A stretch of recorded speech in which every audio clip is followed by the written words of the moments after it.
कभी कभी जीवन ऐसे दृश्य रच देता है जो साधारण सुबह को भी असाधारण बना देते हैं। उस दिन भी कुछ ऐसा ही होने वाला था, पर अभी शहर अपनी रोजमर्रा की रफ्तार में डूबा हुआ था। सुबह के ठीक 8 बज रहे थे।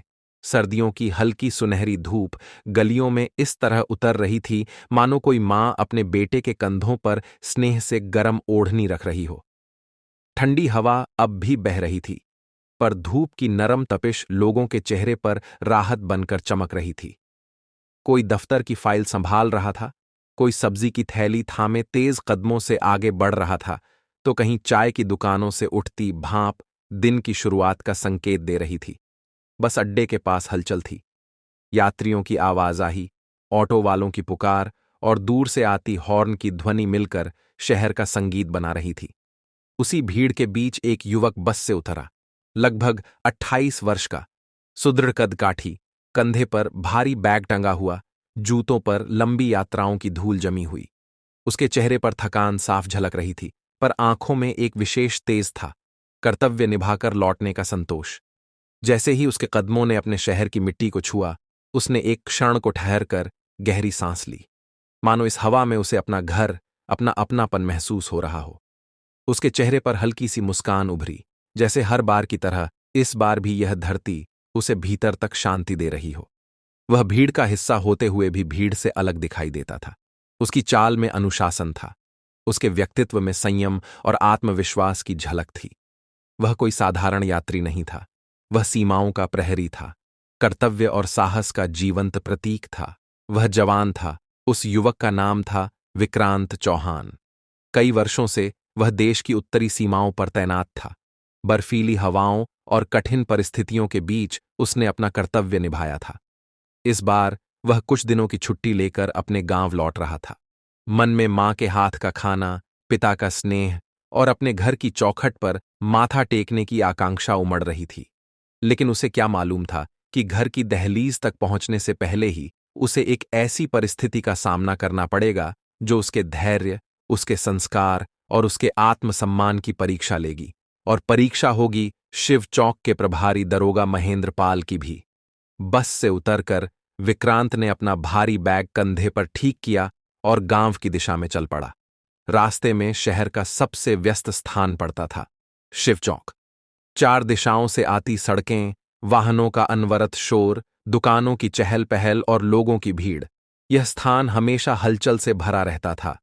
ट्रैफिक यहां अक्सर अस्त व्यस्त हो जाता और पुलिस की सख्त निगरानी आम बात थी। जैसे ही विक्रांत वहां पहुंचा, उसने देखा कि एक ऑटो चालक अपनी गाड़ी किनारे खड़ी किए खड़ा है और सामने दरोगा महेंद्र पाल क्रोध से भरे हुए हैं। उनकी तनी हुई मूंछें और तेज आवाज माहौल को और तनावपूर्ण बना रही थीं। हाथ में पकड़ा डंडा हवा में घूम रहा था और शब्दों में कठोरता साफ झलक रही थी। गाड़ी साइड में लगाने की समझ नहीं है? अभी थाने ले जाकर अक्ल ठिकाने लगा दूंगा, दरोगा गरजे। ओएंटो चालक घबराया हुआ था। वह बार बार हाथ जोड़कर अपनी बात कहने की कोशिश कर रहा था। शायद सवारी उतारने की जल्दी रही होगी या ट्रैफिक का दबाव रहा होगा, पर उसकी बात पूरी होने से पहले ही डांट की तेज आवाज उसे दबा देती। भीड़ जमा होने लगी। लोग ठहरकर तमाशा देखने लगे। कुछ आपस में फुसफुसा रहे थे, कुछ मोबाइल निकालकर रिकॉर्ड करने की सोच रहे थे, पर आगे बढ़कर शांति से बात करने का साहस किसी में नहीं था। विक्रांत कुछ क्षण चुपचाप खड़ा रहा। उसने पूरे दृश्य को गंभीरता से देखा। उसके भीतर अनुशासन का सम्मान था, पर अन्याय के प्रति मौन रहना उसके स्वभाव में नहीं था। उसने कदम आगे बढ़ाए और दरोगा से बोला, सर, जरा शांति से बात कीजिए, ये भी इंसान है। दरोगा की निगाह तुरंत उस पर जा टिकी। तू कौन है बीच में बोलने वाला? विक्रांत ने सीधा उत्तर दिया, बिना आवाज ऊंची किए, मैं इस देश का नागरिक हूं और इतना कह सकता हूं कि आम आदमी से इंसानियत से पेश आना हर वर्दी की जिम्मेदारी होती है।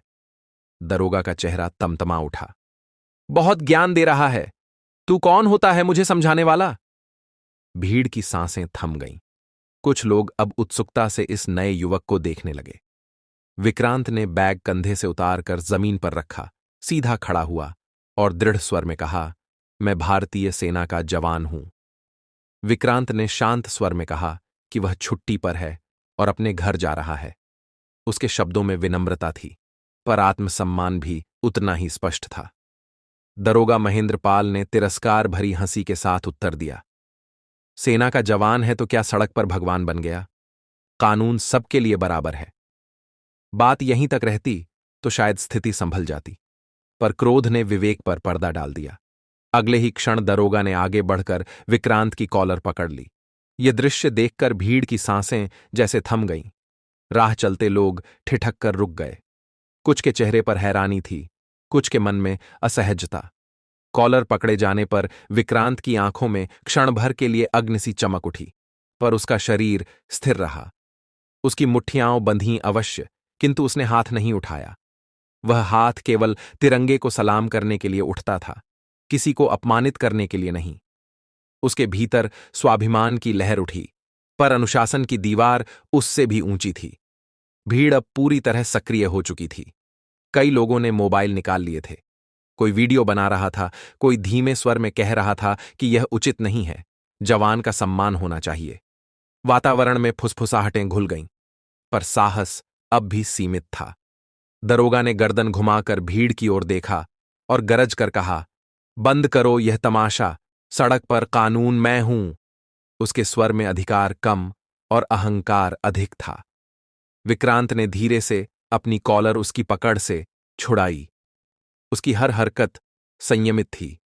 उसने सीधी दृष्टि से दरोगा की आंखों में देखते हुए शांत किंतु दृढ़ स्वर में कहा कि वर्दी का सम्मान वही समझ सकता है जो उसे धारण करता है, और एक सैनिक की कॉलर पकड़ना केवल एक व्यक्ति का नहीं, पूरे देश का अपमान है।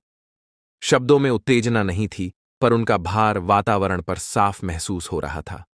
दरोगा तिलमिला उठा। उसने ऊंची आवाज में कहा कि देश की बात न की जाए, उसे भी इस देश के लिए गोली लगी है। यह सुनकर विक्रांत क्षण भर के लिए रुका। उसके चेहरे पर कठोरता नहीं, गंभीरता उभरी। उसने धीमे किंतु गूंजते स्वर में कहा कि यदि गोली लगी है तो दर्द भी समझना चाहिए। वह सीमा पर खड़ा होता है ताकि भीतर खड़े लोग चैन से अपना कर्तव्य निभा सकें। ये सुनते ही भीड़ में सन्नाटा गहरा गया, जैसे हवा भी थम गई हो। कुछ लोगों की आंखों में सम्मान झलकने लगा, कुछ के चेहरों पर विचार की रेखाएं उभर आईं। दरोगा महेंद्रपाल के चेहरे पर एक पल को द्वंद्व दिखाई दिया, मानो भीतर कहीं स्मृतियां जाग उठी हों। पर अगले ही क्षण उसने स्वयं को फिर कठोर बना लिया। उसने हाथ से इशारा करते हुए खड़े स्वर में कहा, चल थाने। विक्रांत बिना किसी प्रतिरोध के दरोगा महेंद्रपाल के पीछे पीछे चल पड़ा। उसके कदम न तेज थे न धीमे, बस संतुलित, जैसे हर परिस्थिति में स्वयं को संयमित रखना ही उसका स्वभाव हो। भीड़ रास्ता छोड़ती गई। किसी ने उसे रोकने की कोशिश नहीं की, क्योंकि उसके चलने के ढंग में ही अनुशासन झलक रहा था। पर उसकी आंखों में जो अग्नि थी वह भीतर सुलगती ज्वाला की तरह शांत दिखाई देते हुए भी प्रज्वलित थी। चौराहे से लेकर थाने तक लोग पीछे पीछे आते रहे। कई मोबाइल कैमरे अब भी चालू थे। कुछ लोग फुसफुसाते हुए आगे बढ़ रहे थे, कुछ लाइव प्रसारण कर रहे थे। सोशल मीडिया पर वीडियो फैलने लगा। किसी ने शीर्षक लिखा, जब एक दरोगा ने जवान की कॉलर पकड़ी, क्या यही है इज्जत? कुछ ही मिनटों में यह घटना शहर की सीमाओं से बाहर निकलकर अनगिनत स्क्रीन पर पहुंचने लगी। थाने का लोहे का फाटक खुला और विक्रांत ने भीतर कदम रखा। परिसर में हल्की ठंडक थी। दीवारों पर पुराने नोटिस चिपके थे, लकड़ी की मेजों पर बिखरी फाइलें थीं और हवा में कागज, स्याही और धूल की मिली-जुली गंध तैर रही थी। अंदर पहुंचते ही दरोगा महेंद्र पाल ने तीखे स्वर में कहा, अब बता कौन है तू? कोई पहचान है तेरे पास? विक्रांत ने बिना जल्दबाजी के अपना बैग खोला। उसकी हर हरकत सधे हुए सैनिक जैसी थी। उसने अंदर से अपनी सेना की पहचान पत्र निकाली और चुपचाप मेज पर रख दी। उस क्षण जैसे समय थम गया। कमरे की हलचल धीमी पड़ गई कि दरोगा ने आईडी उठाई। उसकी नजर पहले नाम पर गई, फिर रैंक पर, फिर उस मुहर पर जो देश की सेवा की आधिकारिक गवाही देती थी। उसने फिर धीरे से नजर उठाकर विक्रांत की आंखों में देखा। पहली बार उसकी दृष्टि में कठोरता कम और विचार अधिक था। शायद उसे एहसास हुआ कि उसने कोई ऐसी रेखा पार कर दी है जिसे नहीं लांघना चाहिए था, लेकिन अहंकार अक्सर स्वीकार करने में देर करता है। उसने कुछ नहीं कहा, बस कुर्सी पर बैठ गया और आईडी को फिर से मेज पर रख दिया। थाने का कमरा सर्द था। धूसर दीवारें, ऊंची छत और खिड़की से छनती धूप की एक सीधी रेखा जो आकर विक्रांत के चेहरे पर ठहर गई थी। वह एक लकड़ी की कुर्सी पर बैठा था, पीठ सीधी, कंधे संतुलित, दृष्टि स्थिर। उसके चेहरे पर अब वह क्षणिक क्रोध नहीं था जो चौराहे पर दिखा था। अब उसमें केवल एक सैनिक की गरिमा थी, संयमित, गंभीर और अडिग। दरोगा महेंद्र पाल अपनी कुर्सी पर बैठा सामने रखी आईडी को देखता रहा। उसकी उंगलियां मेज पर हल्के से थपथपा रही थीं, मानो वह किसी अनकहे प्रश्न से जूझ रहा हो। वह बार बार आईडी की ओर देखता, फिर विक्रांत की ओर, जैसे किसी तस्वीर में छिपे अर्थ को पढ़ने की कोशिश कर रहा हो। कुछ क्षणों के मौन के बाद उसने धीमे स्वर में, तुम्हारा रैंक क्या है? विक्रांत ने बिना किसी झिझक के उत्तर दिया, हवलदार। उसका स्वर सीधा था, स्पष्ट और संयत। उसमें न दिखावा था, न कठोरता, सिर्फ सच्चाई का स्पर्श था। दरोगा महेंद्र पाल ने अगला प्रश्न किया, कितने साल हो गए सेना में? विक्रांत ने शांत भाव से कहा, 10 साल सर। छुट्टी पर हो? दरोगा ने फिर पूछा। जी, मां बीमार हैं, 3 हफ्ते की छुट्टी मंजूर हुई है। इतना कहते ही कमरे में एक गहरा मौन उतर आया। दीवार पर टंगी घड़ी की टिक टिक अब स्पष्ट सुनाई देने लगी, जैसे हर बीतता हुआ सेकंड इस बातचीत का साक्षी हो। दरोगा कुछ पल तक चुपचाप बैठा रहा, फिर धीरे से उठा और खिड़की के पास जाकर बाहर देखने लगा। आंगन में खड़े सिपाहियों की हलचल, धूप की हल्की किरणें और भीतर पसरा सन्नाटा, सब मिलकर एक अलग ही वातावरण रच रहे थे। अचानक उसने धीमे स्वर में कहा, मैं भी देश के लिए मरा हूं, किसी सरहद पर नहीं, लेकिन इस सिस्टम में। विक्रांत ने पहली बार उसे पूरी तरह गौर से देखा। अब उसके सामने केवल एक कठोर अधिकारी नहीं था, बल्कि एक थका हुआ इंसान भी था। उसकी आंखों में एक ऐसी थकान झलक रही थी जो शब्दों में बयान नहीं होती, वह बस रोज जी जाती है। दरोगा ने जैसे अपने भीतर दबे वर्षों के भार को बाहर निकालना शुरू किया। 20 साल हो गए इस नौकरी में।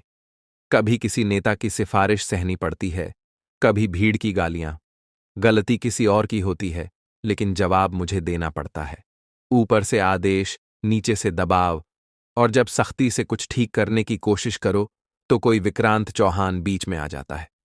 उसके शब्दों में शिकायत थी, थकान थी और कहीं न कहीं खुद से भी नाराजगी थी। विक्रांत ने हल्की मुस्कान के साथ पूछा, तो सही क्या है सर? एक गरीब को बीच सड़क पर पीटना? उसके स्वर में चुनौती नहीं थी, पर प्रश्न गहरा था। दरोगा कुछ पल तक चुप रहा, फिर बोला, वह आदमी झूठ बोल रहा था। फर्जी नंबर प्लेट, अवैध सवारी, कई बार चेतावनी दी थी उसे। विक्रांत ने शांत किंतु चुभते स्वर में कहा, और वह फर्ज किसे दिखाना था? उसे या वहां खड़े 100 लोगों को? कमरे में फिर सन्नाटा छा गया। दरोगा ने पलटकर पूछा, तुमने कभी दुश्मन पर गोली चलाई है? हां, कई बार, विक्रांत ने सीधा उत्तर दिया। डर नहीं लगा? बहुत लगा, उसने बिना रुके कहा, लेकिन जिम्मेदारी डर से बड़ी थी। यह सुनकर दरोगा कुछ क्षणों के लिए ठिठक गया। उसके चेहरे पर कठोरता की रेखाएं डीली पड़ने लगीं, मानो भीतर कोई तुलना चल रही हो, सरहद की गोली और इस व्यवस्था के संघर्ष के बीच। कुछ देर तक वह विक्रांत को देखता रहा, फिर धीरे से अपनी कुर्सी पर आकर बैठ गया। कुछ देर तक कमरे में गहरा मौन छाया रहा। फिर दरोगा महेंद्र पाल ने धीमे स्वर में कहा कि उसके बेटे का सपना था सेना में जाने का। विक्रांत ने ध्यान से उसकी ओर देखा और शांत भाव से पूछा, फिर वह गया क्यों नहीं? दरोगा की आवाज भर्रा गई। उसने बताया कि हृदय रोग निकल आया, मेडिकल टेस्ट में असफल हो गया और तब से उसका बेटा गुमसुम रहने लगा है। जब भी टीवी पर यूनिफॉर्म दिखती है, वह चैनल बदल देता है।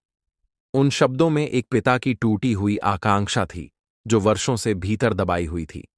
विक्रांत ने संयत स्वर में कहा कि वह स्वयं सेना में है, पर जब भी छुट्टी पर घर लौटता है तो सबसे पहले स्टेशन पर पुलिसकर्मी को देखकर मन में भय जागता है। उसने पूछा कि ऐसा क्यों है? यह प्रश्न कठोर नहीं था, बल्कि आत्मचिंतन का दर्पण था। दरोगा जैसे भीतर से हिल गया।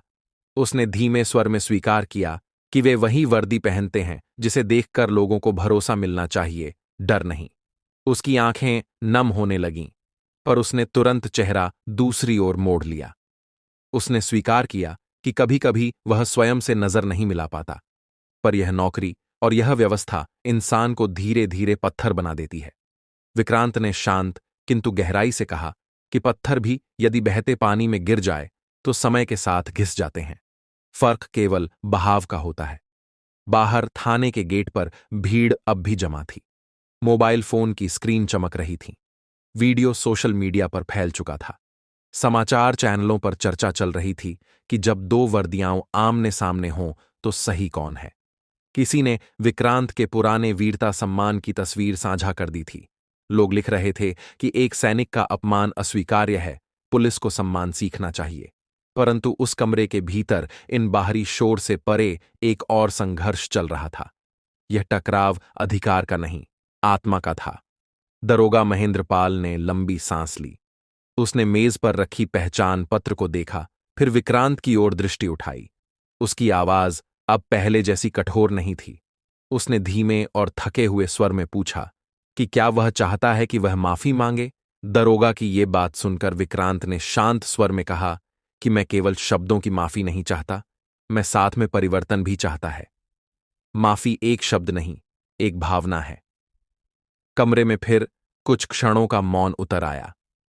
दरोगा महेंद्रपाल धीरे से अपनी कुर्सी से उठ खड़ा हुआ। उसने मेज पर रखी विक्रांत की पहचान पत्र उसे वापस थमाई और संयत स्वर में कहा कि चलो बाहर चलते हैं। जो हो चुका उसे बदला नहीं जा सकता, पर जो होना चाहिए वह अब भी किया जा सकता है। दोनों साथ साथ थाने के मुख्य द्वार की ओर बढ़े। बाहर की भीड़ अब और बढ़ चुकी थी। मोबाइल कैमरे हवा में उठे हुए थे। मीडिया की गाड़ियां आ चुकी थीं। रिपोर्टर लाइव प्रसारण कर रहे थे। सोशल मीडिया पर यह दृश्य हर ओर फैल चुका था। जैसे ही दरवाजा खुला, विक्रांत ने बाहर कदम रखा, भीड़ में अचानक सन्नाटा छा गया। सभी कैमरे उसकी ओर मुड़ गए। उसके चेहरे पर संयम था, कंधे सीधे थे और चाल में वही सैनिक गरिमा झलक रही थी। उसके पीछे दरोगा महेंद्रपाल धीमे कदमों से बाहर आया। उसके चेहरे पर पहले जैसी कठोरता नहीं थी।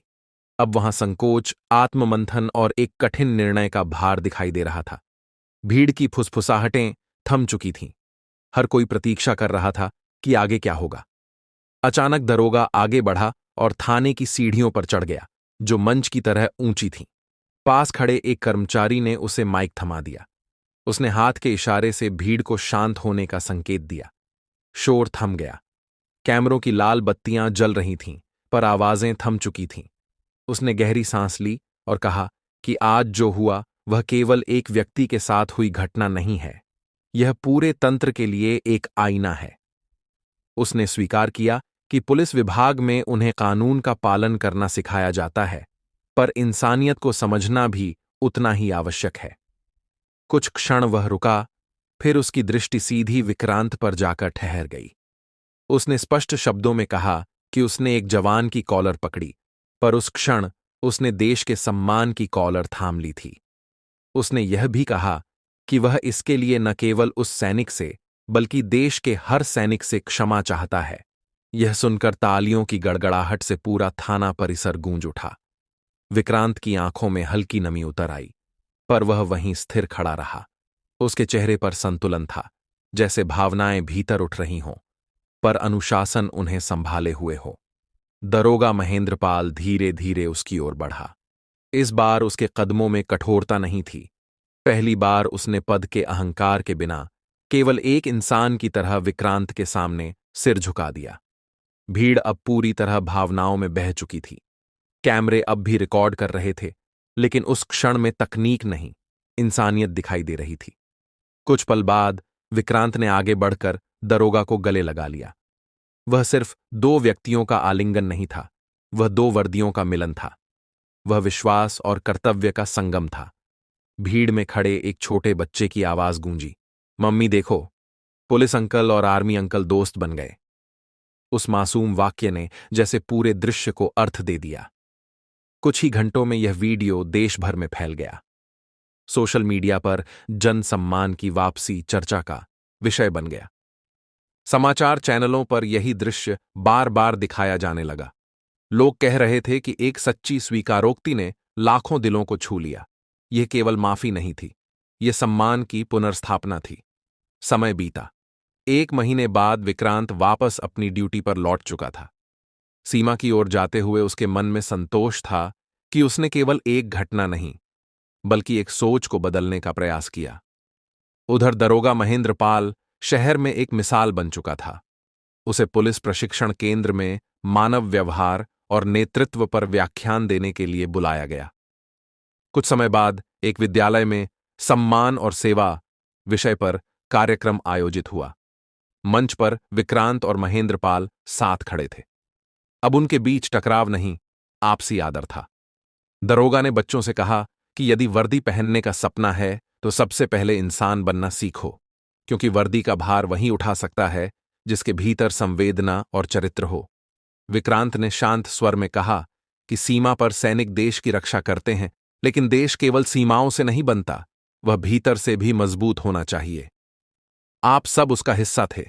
उस दिन एक जवान की कॉलर पकड़ी गई थी, पर असल में पूरे देश की संवेदनाओं को झकझोर दिया गया था।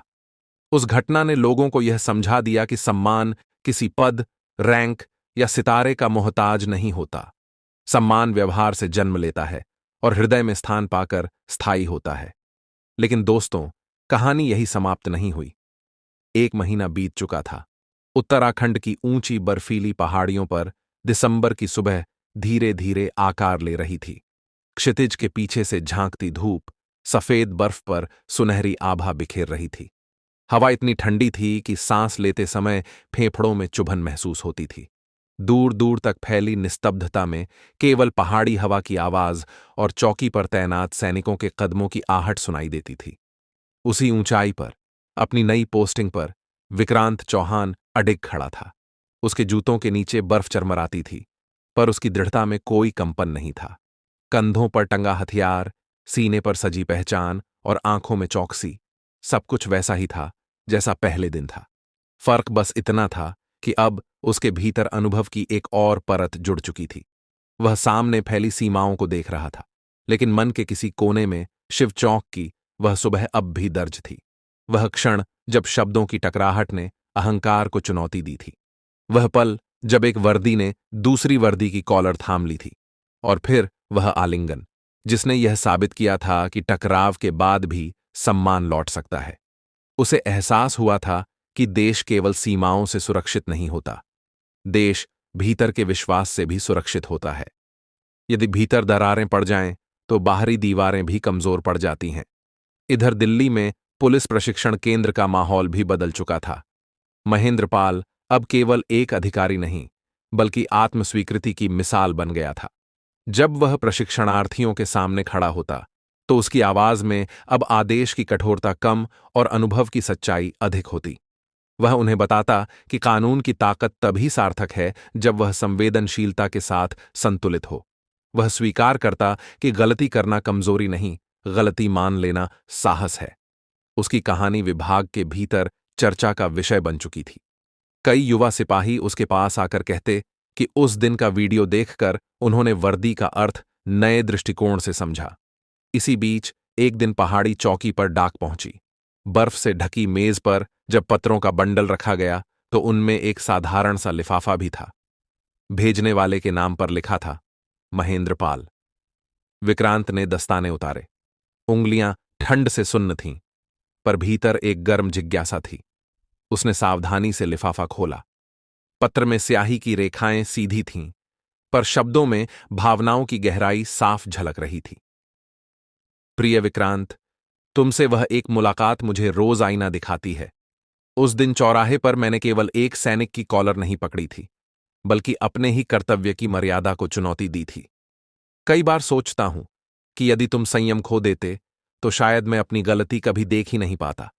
तुम्हारे शांत शब्दों ने मेरे भीतर वर्षों से जमा कठोरता को दरका दिया। मैंने इंसानियत को कानून के कंधे से लगाया और उसे नजरअंदाज किया, लेकिन अब मैं उसी गलती से सीख कर देश के भीतर की लड़ाई लड़ रहा हूं। पत्र के अंतिम शब्द पढ़ते ही विक्रांत कुछ देर तक वहीं खड़ा रह गया।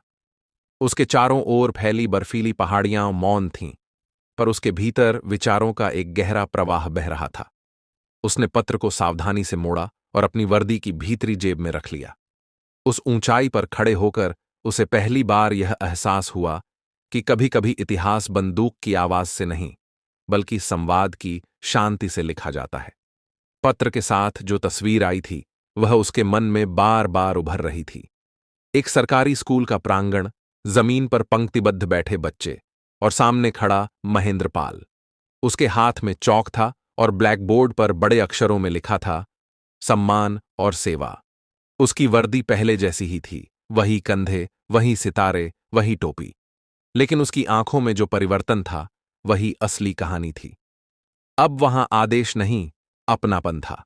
पत्र में लिखा था कि यदि कभी विक्रांत का रास्ता फिर उस शहर से गुजरे, तो वह एक बार उन बच्चों से अवश्य मिले जिन्हें वे देश का भविष्य कहते हैं।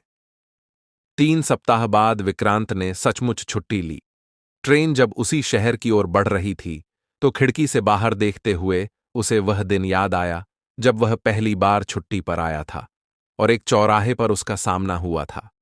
तब हवा में तनाव था, शब्दों में टकराव था।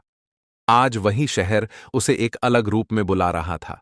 जैसे ही वह शिव चौक पहुंचा, उसकी दृष्टि सामने लगे एक नए बोर्ड पर ठहर गई। उस पर लिखा था, शिव चौक, विक्रांत चौहान चौराहा, सम्मान स्थल। यह सम्मान किसी राजनीतिक घोषणा से नहीं, बल्कि शहर के लोगों की भावना से आया था। उस घटना की स्मृति में, जिसने उन्हें सोचने पर मजबूर किया था। विक्रांत ने कुछ क्षण आंखें बंद कीं। उसके मन में गर्व नहीं, बल्कि जिम्मेदारी की भावना उठी। उधर महेंद्र पाल ने अपनी भूमिका को सीमित नहीं रहने दिया था। उसने थाने की कठोर दीवारों से बाहर निकलकर एक कम्युनिटी सेंटर की स्थापना की थी। वहां सैनिकों के परिवारों के लिए सहायता शिविर लगते, विद्यार्थियों को मार्गदर्शन मिलता और पुलिस कर्मियों को संवेदनशीलता और संवाद की विशेष ट्रेनिंग दी जाती। वह अक्सर कहता कि कानून की शक्ति तभी पूर्ण है जब उसके भीतर करुणा का संतुलन हो। इसी कम्युनिटी सेंटर में एक विशेष कार्यक्रम आयोजित हुआ। सभागार खचाखच भरा था। मंच पर राष्ट्रीय ध्वज सुसज्जित था। सामने बैठे बच्चे उत्सुकता से मंच की ओर देख रहे थे। कैमरे मौजूद थे, पर इस बार किसी सनसनी के लिए नहीं, बल्कि प्रेरणा के लिए। मंच पर विक्रांत और महेंद्र पाल साथ खड़े थे। उनके बीच अब अतीत का बोझ नहीं, आपसी सम्मान का संबंध था। महेंद्र पाल ने माइक संभाला। उसकी आवाज स्थिर थी। उसने स्वीकार किया कि एक दिन उसने एक जवान की कॉलर पकड़ी थी, पर उस क्षण उसने अपने ही कर्तव्य की मर्यादा को चुनौती दी थी।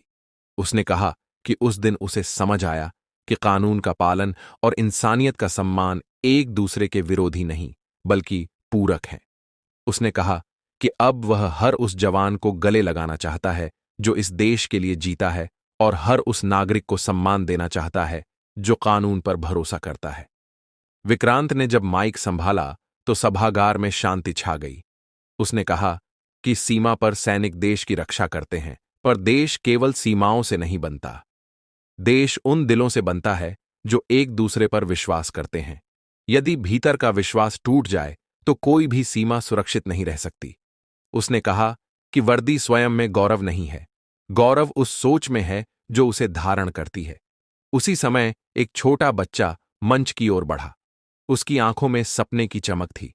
उसने कहा कि वह बड़ा होकर सेना में जाएगा, पर उससे पहले वह इंसान बनना सीखेगा। सभागार तालियों से गूंज उठा। विक्रांत और महेंद्र पाल ने उसकी पीठ थपथपाई। उस क्षण यह कहानी केवल दो व्यक्तियों की नहीं रही। यह एक संदेश बन गई। यह एक आंदोलन बन गई।